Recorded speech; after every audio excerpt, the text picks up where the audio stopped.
శంకర్ తెలంగాణ రాష్ట్ర వ్యవసాయ విశ్వవిద్యాలయం నుండి వచ్చాము. మాది అగ్రికల్చర్ కాలేజ్ పొలాస. మాకు గ్రామీణ వ్యవసాయ కృషి అనుభవ కార్యక్రమంలో భాగంగా రుద్రంగి మండలంలోని మానాల అనే గ్రామం ఇవ్వడం జరిగింది. అందులో భాగంగా ఈరోజు పాల నర్సు అనే మహిళా రైతు పొలంలో నువ్వుల విత్తన శుద్ధి చేయడం జరిగింది.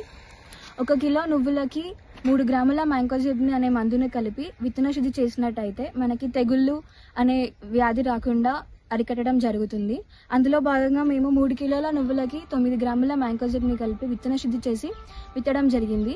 ఇట్లా ఈ రైతులందరూ ఈ అవకాశాన్ని వినియోగించుకొని విత్తన శుద్ధి చేసి విత్తనాలు విత్తినట్టయితే వ్యాధులను అరికట్టడం జరుగుతుంది.